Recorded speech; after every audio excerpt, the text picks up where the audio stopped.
Bismillah. Ya, assalamualaikum warahmatullahi wabarakatuh. Apa kabar paman-paman di rumah? Semoga paman hari ini pada dalam keadaan sehat semua ya. Alhamdulillah paman, hari ini hari Kamis tanggal 28 ya November 2024. Ya alhamdulillah paman, hari ini saya punya kesempatan lagi buat bikin video review-review ASA ya, atau teori ASA atau praktik ASA. Kali ini saya akan sedikit ngebahas teori paman. Ini yang akan saya bahas kali ini itu sebentar ya paman ya. Saya matiin ini dulu. Itu sangat basic sekali paman, yaitu saya mau bahas tentang BUR.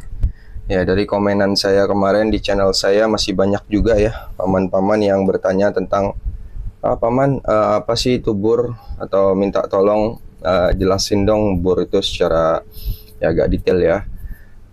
Insya Allah paman, ini saya coba jelasin ya sedikit agak detail tentang BUR. Mungkin dari kemarin-kemarin paman sudah menyimak video-video saya, mungkin sudah dapat sedikit ya gambaran ya. Buat yang belum paham ya tentang apa itu BUR, mungkin sudah dapat sedikit gambaran. Saya sering sekali menjelaskannya juga, kadang-kadang sambil mengasah. Dan mungkin juga kalau yang bagi sudah paham ya sudah ini ya, nggak perlu lagi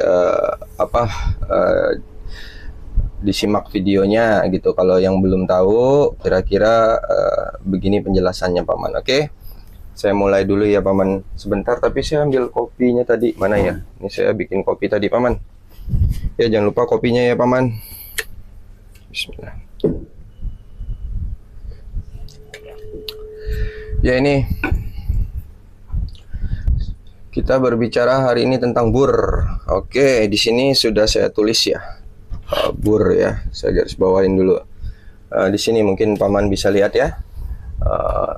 Saya tulis di situ tentang judulnya BUR dan beberapa poin yang pengen saya jelaskan kepada paman. Ini hanya poin untuk saya ya paman ya, kira-kira biar saya nggak kagok ngejelasinnya. Jadi apa saja yang mau saya jelaskan saya sudah tulis di sini. Ini poin yang pertama, apa itu BUR.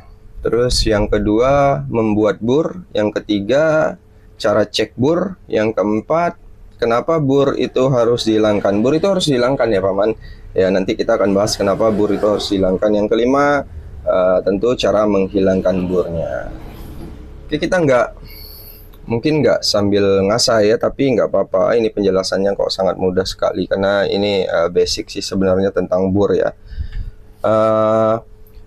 Saya mulai ya paman, bismillah. Saya berbicara tentang BUR kali ini. Oke, BUR itu apa sih paman? BUR itu adalah besi yang tergerus paman pada mata bilah kita ya, pada apexnya terutama. Misalkan bilah kita kemarin kan paman sudah berurutan nih nonton video saya kemarin. Saya jelasin tentang ngebuka bevel, gimana bentuk-bentuk bevel dan segala macam. Misalkan pisau sembeli kita ya, mau merek apa gitu, atau yang kayak pabrikan yang ada mikro bevelnya seperti ini, itu kan bentuknya segitiga seperti ini mikro bevelnya ya paman ya, 2 atau 3 mili bukaannya.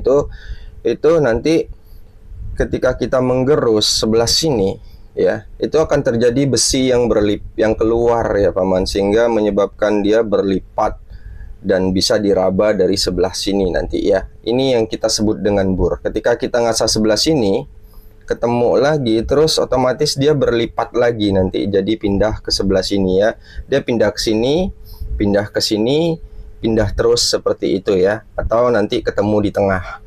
Intinya itu yang disebut BUR. Ini saya coba gambarkan di sini ya, biar paman mudah. Misalnya ini bevel kita ya, taruhlah ini sekitar 3 mili deh misalkan ya, saya tulis di situ. Yang disebut dengan BUR itu adalah besi yang berlipat seperti itu. Nah, seperti ini ya paman ya, kira-kira. Kalau kita ngasah sebelah sini, otomatis nanti dia ada yang keluar besinya ke sebelah sini. Kalau kita ngasah sebelah sini, nanti besinya akan keluar sebelah sini. Dia berlipat terus seperti itu, ke arah situ, ke arah sini gitu ya. Namanya juga kita ngasah pada puncaknya. Ini ingat ya, ini adalah puncaknya ya. Ini apex ya. Paman mesti paham bahwa nanti kita ngasah itu ya tentu harus kena puncaknya ini, kena apexnya ini. Kalau nggak kena ya artinya matanya nggak kena gitu ya. Dia pindah ke sini, berlipat terus. Itu sebenarnya yang disebut dengan bur, paman. Sangat mudah sekali memahaminya. Nah, di sini juga saya akan menjelaskan tentang ya kenapa kita ngasah itu harus menciptakan bur. Seperti paman dengar mungkin senior paman, oh itu cara mudah mengasah itu adalah dengan menciptakan bur. Iya, benar.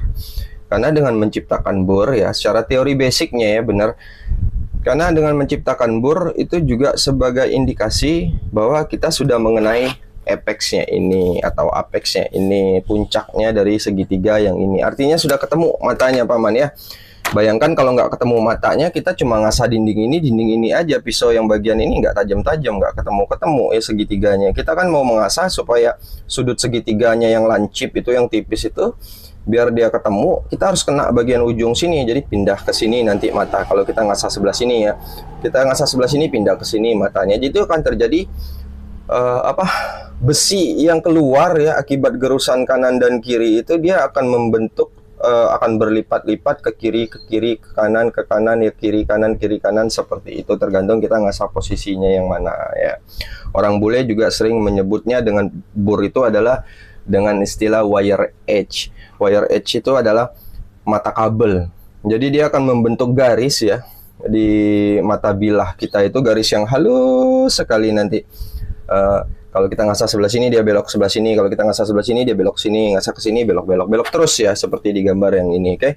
Nah, itu yang disebut dengan bur atau wire edge. Nah, kenapa kita mengasah harus menciptakan bur ya, seperti yang paman tahu tadi, itu adalah sebagai indikator pertama matanya ketemu atau sudah mencapai kita mengasah tuh pada posisinya sudah pada posisi puncak dari segitiga itu atau apexnya ya dalam istilah orang bule ya. Jadi sudah sampai sini, jadi sudah benar. Jadi bur itu fungsinya adalah sebagai pertanda bahwa kita sudah ketemu bagian sudut segitiga paling lancipnya, sehingga waktu kita ngasah sebelah sini sampai sudut segitiga sini, sehingga dia berpindah ke sebelah sini. Kita asah lagi sebelahnya, dia berpindah ke sebelah sini. Nah, kita asah lagi ke sebelahnya, dia berpindah sebelah situ ya. Nah, itu poinnya. Jadi apa itu bur dan fungsi dari bur ya, jelas bahwa memang dalam kegiatan kita mengasah sebagai indikator utama adalah kita harus menciptakan bur. Selain kita meng-create sudut ya, menentukan sudut nanti dan segala macam, kalau dia mau menjadi tajam, yang jelas matanya harus ketemu. Dari yang tadi tumpul seperti ini ya, pisau tumpul ya, segitiganya itu nggak ketemu kalau pisau tumpul itu. Kalau dia sudah tajam, segitiganya ketemu ya. Jadi bur itulah sebagai indikator utama bahwa nanti pisau kita bisa menjadi tajam, selain kita berbicara sudut asah dan lain-lainnya, bevelnya segala macam yang seperti kita jelaskan kemarin. Oke, sampai sini clear ya paman. Jadi apa itu bur? Bur itu adalah besi yang pindah kiri dan kanan di bagian ujung mata kita ya, pada very apexnya istilahnya, pada apex puncaknya itu. Oke. Nah, membuat bur, gimana kita cara membuat bur? Ini poin yang kedua. Oke. Poin yang pertama, apa itu bur? Sudah, sekarang membuat bur. Ya tentu saja kalau paman pengen meng-create bur, setelah paman menentukan sudut asah ya. Misalkan ini saya ambil batu ya. Setelah kita menciptakan sudut asah atau menentukan sudut asah, kita asah terus ya sampai dia ketemu matanya itu, segitiganya itu.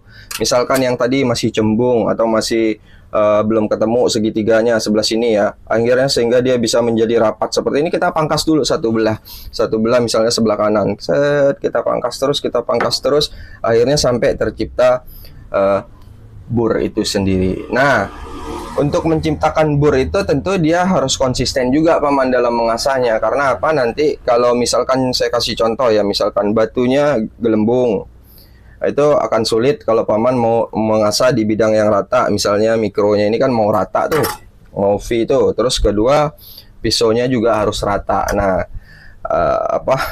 bidang di sininya tuh harus rata benar-benar, sehingga nanti ketemu bidang yang rata, memudahkan kita dalam mengasahnya. Kalau pisaunya belum rata, nanti paman itu akan menemukan beberapa proses sehingga paman meratakan lagi sehingga baru ketemu nanti akan jadi kayak gini. Di sini ada burnya, di sini nggak ada gitu, ngelangkah lagi di sini ada. Itu tandanya bidang flat dari pisaunya itu sendiri nggak benar-benar rata atau konsisten dari sini sampai ke sini ya.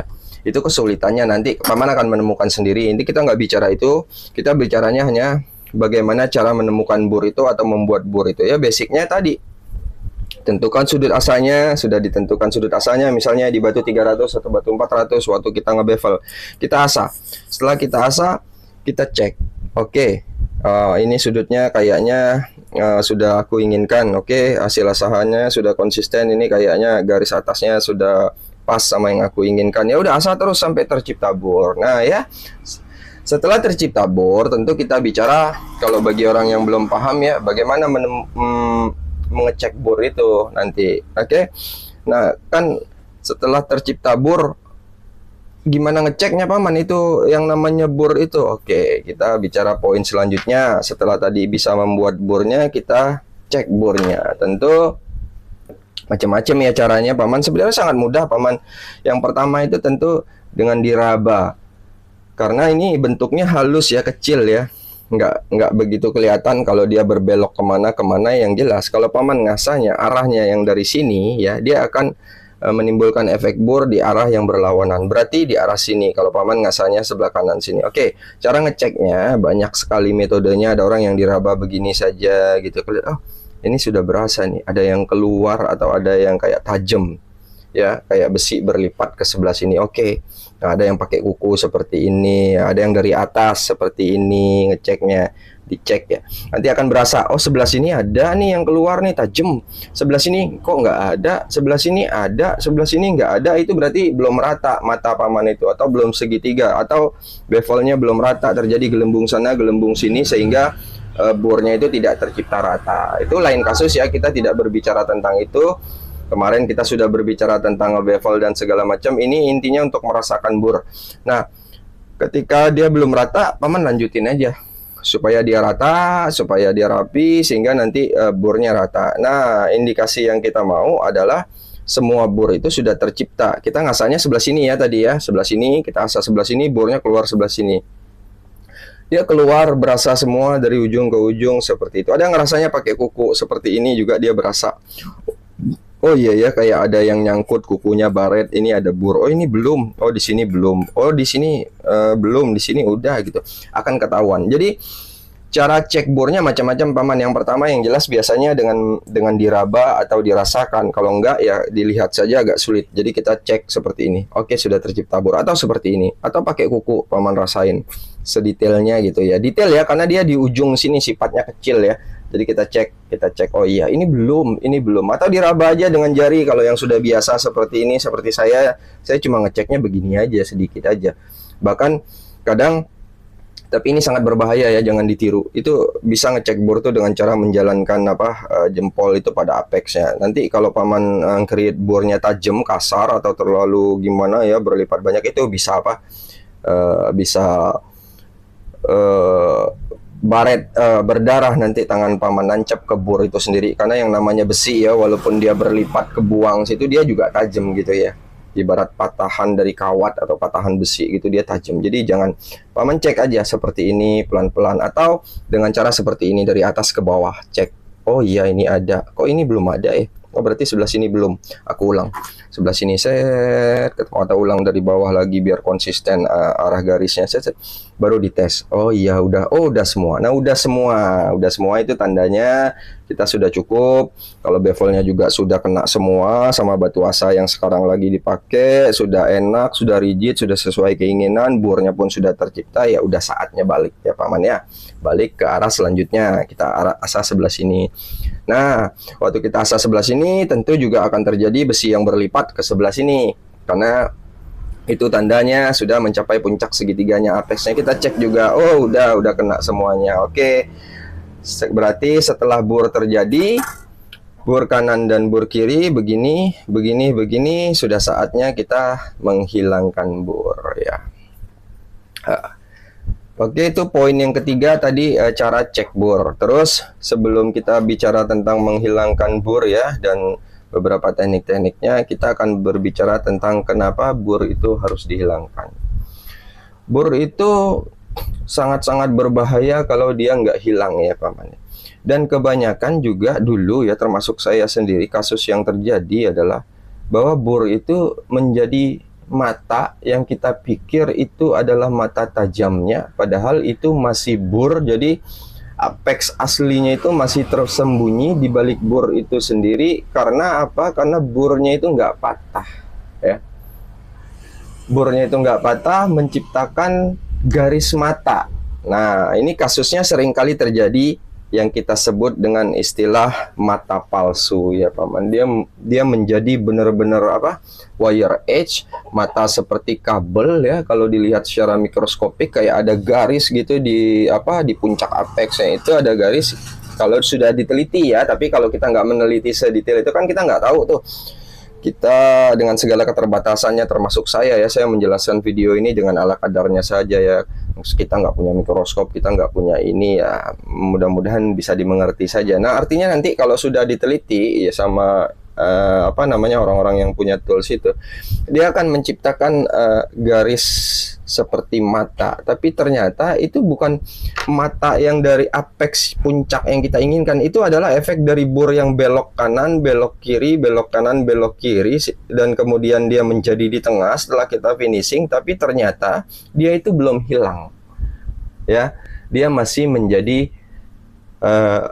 masih menempel di puncak apex kita itu. Jadi kalau kita gambar kira-kira seperti ini. Oke, mudah-mudahan saya bisa ya menggambarkannya ya paman ya, kayak gini misalnya. Kita punya pisau misalnya Victorinox ini ya, saya gambarin pisaunya ya, misalnya pisau kita itu seperti ini ya, seperti itu ya. Oke, ini adalah bevelnya misalnya yang 3 mili ya, misalnya ini, maaf ya gambarnya agak besar. Oke, ini yang kita asah ya, saya scratch seperti ini ya. Oke, ini pisau kita, yang kita asah ya, bagian ini yang kita asah ya, bagian yang tajamnya ini yang 3 mili. Nah, tentu di puncak ini nanti gara-gara dia berlipat itu ada semacam garis halus, garis kecil gitu yang secara mikroskopik ya, tapi ngelihatnya ya di mata ini dia seperti wire, seperti kabel ya paman ya, yang ternyata itu bukan mata asli kita. Itu dalam istilah saya atau beberapa orang di luar negeri menyebutnya dengan istilah mata palsu ya. Apa efeknya paman mata palsu ini? Nah, yang berbahaya itu ya, maaf sebelum saya bicara efeknya, yang berbahaya itu memang kadang kita nggak tahu, kita pikir mata kita sudah tajam, sudah ketemu, ternyata itu masih bor. Nah, mata palsu itu soalnya dia menipu paman, dia efeknya apa ya, dia tajam, sehingga membuat kita jadi tidak tahu apakah itu mata asli atau itu masih bor. Jadi dia efeknya ya tajam aja gitu, maksudnya kayak biasa slice kertas bisa, apa bisa gitu, slice ke kayu bisa, nancep gitu. Jadi kita pikir mata kita sudah tajam, sudah ketemu, oh udah kita stop mengasah ya, sehingga kita stop mengasah. Nah, dampaknya adalah, nah begini ya paman ya, itu kan karena keterbatasan kita mungkin masih kurang peka itu untuk melihat atau merasakan di batu atau mengetahui teknik-teknik yang persis untuk menghilangkan bor itu, sehingga kita nggak paham, sehingga ternyata kita pikir mata kita udah tajam, ternyata itu kita meng-create mata palsu dan bukan mata aslinya. Ya, karena keterbatasan kita tadi ya masih kurang, jadi kita tidak tahu itu. Pokoknya kita rasa ya sudah tajam aja, pokoknya ya udah, kalau udah tajam ngapain kita lanjutin, udah kita pakai. Nah, ini yang bahaya. Setelah kita tidak tahu tadi, kita pakai biasa aja, dia tajam awalnya. Cuma efek selanjutnya dari mata palsu tadi itu adalah paman, ini sangat penting ya diketahui, bahwa dia akan cepat tumpul ya. Oke, sampai di sini dulu ya, dia cepat tumpul. Nah, karena apa? Karena dia itu bukan mata aslinya, dia itu adalah seperti ini, gambar yang ini tadi, dia itu adalah besi yang berlipat-lipat ke kanan, ke kiri, ke kanan, ke kiri menjadi kecil, numpuk di tengah sini sehingga kita mulai kan mengurangi tekanan waktu kita ngasah. Dia di segitiga ini, di atas puncak ini, maaf sebentar. Ketika dia di atas puncak ini ya, dia menciptakan sebuah garis sepanjang bevel ini, seperti itu. Dalam posisi yang tadinya dia besar seperti ini ya, seperti ini. Terus lama-lama kan kita kecilin, kita kurangin tekanan dalam mengasah, kita kecilin, tapi dia nggak patah sesungguhnya sehingga dia masih ada di atas ini membentuk garis mikro atau nano gitu yang kecil sekali seperti itu. Mikro ya, dia kayak garis mikro wire gitu, seperti kabel yang halus sekali seperti rambut ya, lebih tepatnya ada di atas sepanjang mata bilah kita ini. Nah, kenapa dia nggak boleh itu sebenarnya ada di situ, atau dia sebenarnya harusnya patah gitu ya? Karena apa? Karena efeknya tadi saya bilang bahwa dia akan menyebabkan mata kita itu lemah karena tumpul, karena sebenarnya apex kita itu masih tersembunyi di belakang dari wire edge atau bur itu sendiri. Kita pakai pertama kali, habis kita asah, udah kita tes tajam-tajam, kita pakai, misalnya kita pakai sembli atau kita pakai apa, sekali sembli leher tajam, tapi yang kedua kok mulai kayak gimana gitu, ternyata, atau yang ketiga, ternyata malah wire-nya tuh lepas seperti rambut yang lepas dari sini ya, karena aslinya belum lepas di sini. Dia patah, dan yang namanya besi masih belum patah walaupun apexnya sebenarnya di belakang itu ya, tetap dia akan tumpul kembali karena apexnya juga belum bersih gitu. Jadi kita itu cuma membelokkan ke kanan, ke kiri, ke kanan, ke kiri sehingga dia ketemu, tetapi dia nggak patah sehingga dia masih menempel di atas itu. Ketika sapi kedua atau sapi ketiga kok pisau kita berasa tumpul, nah itu yang terjadi adalah dia lepas burnya itu dan menjadi tidak tajam lagi pisaunya, karena yang bikin tajam itu aslinya adalah bur yang pindah kanan kiri itu yang kita sebut dengan mata palsu. Ya, mudah-mudahan dengan penjelasan ini paman paham ya maksudnya. Jadi bur itu 100% ya, dia harus dihilangkan. Setelah dia patah ke kanan ke kiri, belok sehingga dia patah, dia hilang, kita haluskan. Debu-debunya pun kalau bagusnya harus kita hilangkan. Maka nanti kita berbicara tentang cara menghilangkan bur itu sendiri. Jadi sangat berbahaya ya paman tentang mata palsu ya. Nah, saya pengen cerita sedikit juga, mungkin gini. Paman-paman kan sering lihat itu tentang orang-orang yang bikin bur gitu, paman-paman di rumah yang ngasah, yang menciptakan bur ya. Kadang-kadang ada beberapa besi yang memang dia karakternya, dia alot ya. Biasanya besi yang lemah dia alot, tapi justru dia nggak gampang patah, dia tetap stay di situ. Nah itu yang berbahaya.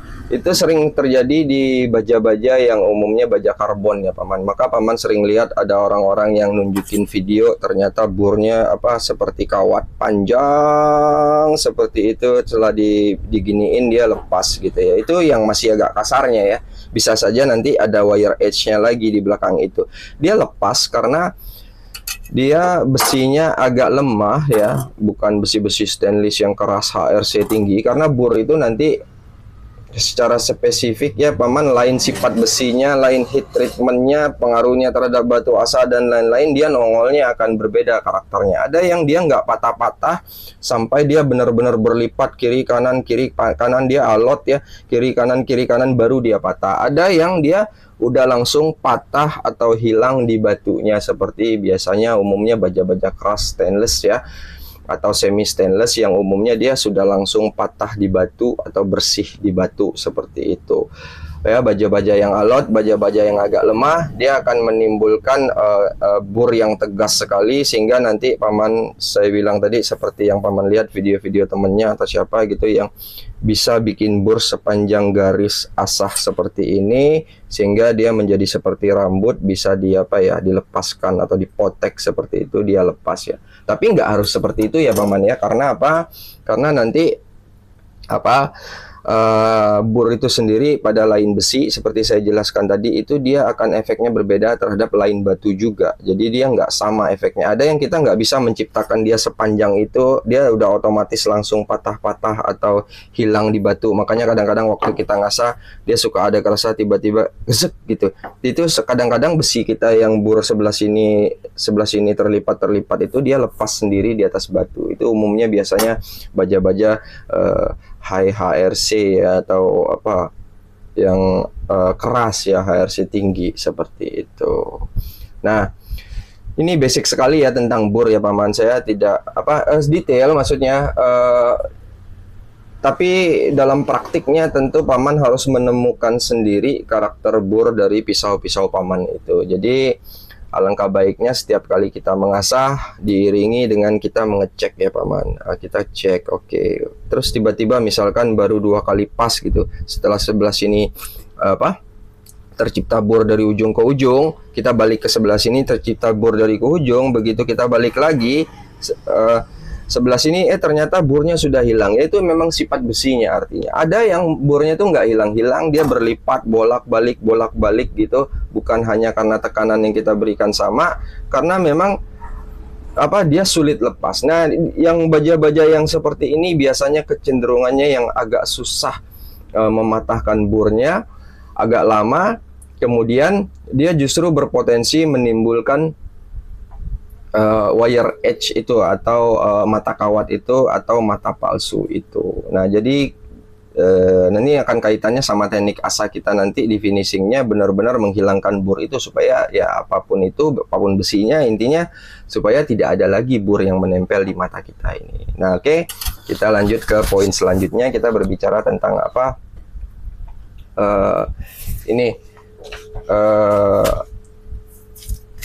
cara menghilangkan bur atau disebut juga dengan istilah deburring ya. Kalau orang-orang bule itu sebutnya deburring.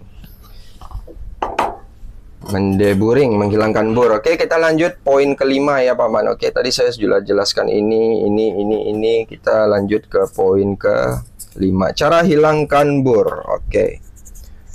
Cara hilangkan bur itu metodenya macam-macam ya Paman ya. Intinya tujuannya adalah ketika bur itu berlipat, pertama besar mungkin ya sebelah sini, kemudian besar sebelah sini, terus lama-lama makin kecil. Ketika kita mengurangi tekanan dalam mengasah, lama-lama atau kita pindah grid semakin tinggi, itu makin kecil, ketemu di sini. Nah, walaupun dia sudah ketemu, dia masih ada potensi wire edge tadi, dan masih ada potensi kalaupun sudah ada yang lepas di sini belum, di sini lepas, di sini belum, dia akan tetap berpotensi meninggalkan bur. Maka kita tetap akan melakukan sebuah gerakan atau sebuah teknik yang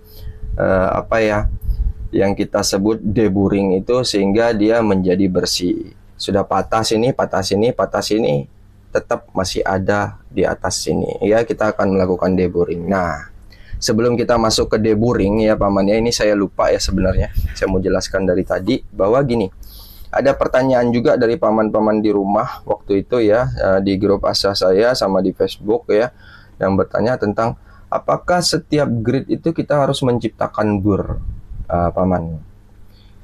Sebenarnya jawabannya sudah bisa dimengerti ya seharusnya dari penjelasan yang tadi. Yang namanya kita mengasah itu mau di grid apa saja, tetap kita harus kena apexnya ya Paman. Kalau nggak kena apexnya nanti matanya jadi ngonvek, jadi ngebulat. Kita ngasah bagian belakang saja di grid 6000-nya, bagian depannya nggak kita kenain ya, otomatis matanya jadi aneh, jadi bentuk begini, nggak begini lagi. Kalau kita mau kena 2 milinya semua, otomatis dari base-nya ini sampai ke apexnya ini ya kena.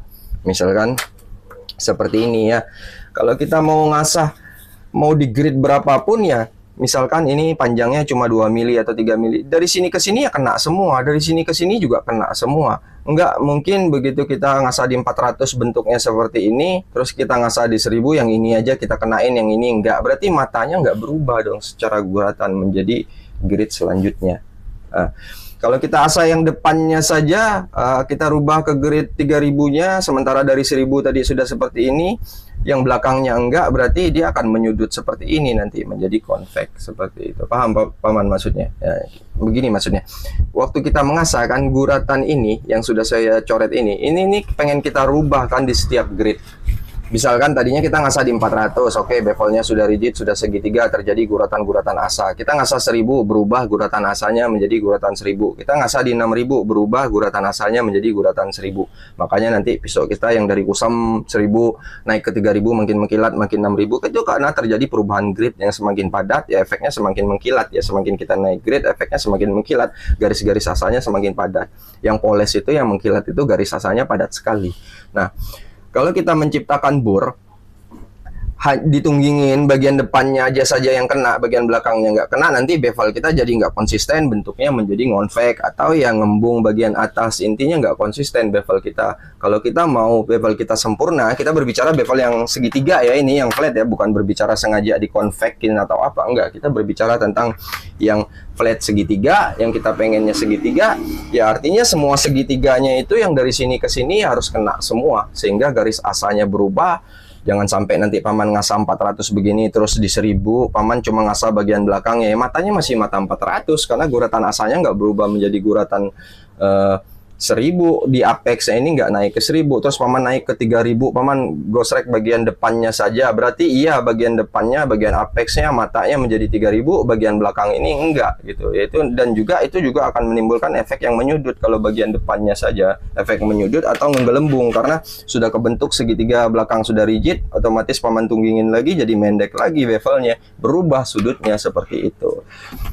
Kalau tujuannya pengen flat, ya flat berarti kena semua 2-3 milinya dari sini sampai ke sini. Nah, itu juga sudah menjawab sebenarnya dari penjelasan tadi, bahwa artinya di semua grid memang kita otomatis mau nggak mau, karena kita konsisten 2 mili kena, 400 kena sebelah sini ya, di 1000 kena semuanya dari ujung ke ujung, sebelah sini juga. Di naik ke 5000, 6000 kena, sehingga berubah grid-gridnya itu menjadi lebih mengkilat, lebih padat, efeknya lebih mengkilat, semuanya dari sini sampai ke sini matanya kena. Otomatis dia akan terciptakan bor karena gridnya lebih halus di 3000, 5000, 6000, otomatis bornya akan menjadi lebih halus ya. Sudah tidak sekasar waktu kita di 400 atau di 1000. Nah, tapi tetap harus dihilangkan. Nah, ini kita berbicara langsung ke cara menghilangkan atau metode menghilangkannya. Paman mungkin pernah lihat ya, di gerakan finishing saya ya, ini asah finishing ya, misalkan ini di King 6000, Paman pernah lihat cara saya dengan cara yang namanya edge leading. Itu edge leading itu artinya mengiris ya matanya ke arah batu, jadi mengarah ke batu seperti ini. Oke, Paman mungkin sering lihat teknik saya mengasahnya seperti itu. Ini adalah edge leading namanya. Ini salah satu metode untuk mendeburring Paman. Maka waktu saya edge leading, misalkan sudah saya finishing nih, belum, misalnya habis saya di batu 1000, saya langsung naik ke 6000, saya asah lagi, saya asah lagi, asah berapa kali, asah berapa kali sampai guratannya semua bevel segitiganya itu berubah menjadi grid 6000. Sudah saya rasa rigid, mengkilatnya saya rasa sudah rata, saya rasa semua udah kena, otomatis akan ada bor halus sebelah sini, kita pindah lagi sebelah sini, pindah, otomatis akan terciptakan bor. Walaupun bor yang tercipta dari 6000 tentu sangat halus, bor yang tercipta dari 8000 sangat halus, tapi tetap harus dihilangkan. Nah, makanya di terakhir nanti saya bilang, oke, kita finishing ya, saya edge leading 5 kali sebelah sini, 5 pas, 1, 2, 3 ya, 4. Edge leading itu pada sudut yang sama pada saat kita ngasah ya Paman, nggak ditungging-tunggingin ya, atau nggak dikurang-kurangin, atau nggak diambang-ambangin, cuma tekanannya aja yang berbeda. Karena apa? Kita nggak mau ngambang, karena nanti kena yang mana di antara ngambang itu nggak jelas, kena yang ini apa kena yang ini. Kalau kena yang ini nanti akan menyudut yang ininya, kena yang ini akan naik garis asanya, jadi kita kena 2-3 milinya seperti itu, hanya saja tekanan yang berbeda, namanya finishing atau deburring. Maka saya sering bilang, manfaatin berat beban pisaunya saja ya Paman, nggak usah ditekan banyak-banyak, kecuali memang bornya ternyata masih kasar karena ngasahnya kasar seperti itu, masih berasa nih nyangkut di batu nih. Nah, dengan metode seperti ini juga Paman akan tahu itu bor masih ada di mana. Karena apa? Kalau Paman sudutnya bener nih, Paman waktu ngiris batu itu Oh, nih nyangkut nih. Dia seperti ada kawat atau ada bidang tajam yang nyangkut gitu. Artinya yang sini udah nggak nyangkut, yang sini nyangkut. Oh, berarti masih ada yang berlipat ke arah sana. Sehingga memang harus dibersihkan. Atau diasah ulang lagi gitu. Setelah diasah ulang lagi dirasain, wah ini udah lembut ini burnya. Wah udah halus ini. Sudah. Kayaknya sebelah sini. Coba sebelah sini. Oh iya ini udah halus semua. Oh iya di sini masih ada kayaknya gerges waktu ngiris ini baret batunya. Ulang. Kita coba. Oh, atau asal lagi dulu, set, coba lagi. Oh, bolak-balik. Oh, ini sudah halus. Oke, tinggal finishing seperti itu ya. Itu salah satu metode deburring. Ada juga yang namanya edge trailing. Saya juga sering menggunakannya setelah saya edge leading ya, mengiris mengarah ke batu. Terus saya juga biasanya kadang-kadang melakukan yang namanya edge trailing. Edge trailing itu gerakan mundur dari mata seperti ini atau dari ujung sini ke sini. Terserah. Ini gerakan mundur ya, paman mau kiri kanan atau mau gimana, intinya nanti kita gerakannya seperti itu, mundur. Nah, ini akan mematahkan atau membuat bur-bur halusnya menjadi hilang. Ya. Ada lagi sebenarnya beberapa metode, tapi kita bahas tentang ini dulu. Tapi gini paman, maksudnya kita nggak bahas detailnya tentang edge leading atau edge trailing. Kita bahas dan bagaimana efeknya masing-masing terhadap mata. Kita bahas bahwa ini adalah salah satu metode untuk menghilangkan bur, dan umumnya ini dipakai ya di dunia internasional, di mana-mana. Kalau paman lihat orang ngasa itu, baik orang bule atau Jepang, kadang-kadang mereka suka melakukan edge leading itu untuk menghilangkan bur-bur halusnya. Ini perkara tekanan aja paman, maka saya selalu bilang ketika kita sudah finishing ya jelas ya, di 1000 saja sudah tajam, besok kita di 3000 sudah tajam, di 5000 6000-nya apalagi sudah tajamnya. Makanya kita menghilangkan itu dengan tekanan yang sangat lembut sekali. Saya sering bilang berat beban pisaunya saja ya. Mungkin kalau paman-paman yang sering melihat video saya rutin atau dari dulu menonton video saya dari awal ya. Oh ya, buat paman-paman yang belum nonton video saya dari awal ya silakan ya, mungkin sudah banyak saya menjelaskan sesuatu di video-video lama saya, silakan disimak buat yang baru bergabung atau baru subscribe atau baru nonton video saya ya. Mungkin sudah ada beberapa penjelasan poinnya di sana ya. Lembut saja, edge trailing atau edge leading itu membantu menghilangkan bor ya. Itu salah satu metodenya. Yang kayak saya lakuin juga, yang stropping di celana seperti ini, itu juga menghilangkan debu-debu burnya ya. Termasuk nanti yang namanya stropping itu adalah bagian dari proses deburringnya. Sebenarnya ada beberapa tujuan dari stropping yang termasuk meratakan garis mata ya, yang masih ada mungkin sedikit berbelok, dan juga menghilangkan bor. Jadi stropping itu juga salah satu deburring ya paman. Paman bisa mulai dari sini atau bisa pakai cara perbagian seperti ini, pelan-pelan ya, terserah, atau langsung dari mata ujung ke sini ke ujung sini, atau ujung sini ke sini, atau sebaliknya dari pangkal ke depan seperti itu pada sudut yang sama pada saat kita mengasah, sehingga burnya hilang ya paman, debu-debu dari bur itu. Saya sering melakukannya misalkan di celana saya seperti ini, itu juga sebagai bagian dari proses deburring. Jadi banyak sekali teknik yang bisa kita lakuin untuk deburring. Ada orang yang pakai cork ya paman, yang tutup botol, tutup wine itu kayu diginiin sama dia, diiris gitu ya, atau kayu-kayu yang lemah seperti itu juga sebagai salah satu proses deburring. Jadi debu-debu yang masih ada nempel dari karena bor yang patah menciptakan mikro debu gitu dari besi-besi itu, dia dihilangkan dengan cara diiris di kayu yang lembut seperti itu, kayu balsa, kayu cork ya, dan membantu meluruskan matanya juga. Itu salah satu juga sebagai proses deburring. Ada yang pakai spong kayak busa cuci piring gitu, digini-giniin sama dia, itu juga salah satu proses deburring. Nah, kira-kira penjelasan saya dari bur tadi ya demikian ya paman ya. Dari awal sudah saya jelaskan tentang bur, tentang cara membuatnya ya, cara cek burnya, terus kenapa bur itu harus dihilangkan, terus cara-cara menghilangkan bur ya. Dalam prakteknya tentu paman harus mencoba sendiri ya. Paman nanti ngasah, paman rasakan di mana burnya pindah ke sini, atau yang ini enggak kena, yang ini ada, terus begitu bagian sini sebaliknya paman cek lagi, terus oh pada saat kapan dia hilang, oh pada saat apa dia benar-benar halus atau benar-benar hilang, seperti itu. kira-kira detailnya seperti itu ya paman tentang bor. Oke paman, saya rasa videonya tentang bor kali ini cukup sampai di sini ya paman ya. Mudah-mudahan bisa dimengerti ya, sehingga jadi manfaat ya buat kita semua. Ini sangat basic sekali tapi sangat penting juga memang untuk dipahami. Oke, segala poinnya tadi sudah kita jelaskan paman. Semoga kita ketemu lagi pada review-review asah selanjutnya. Masih bersama saya Paman Asah Billah. Sampai ketemu lagi ya paman ya. Wassalamualaikum warahmatullahi wabarakatuh.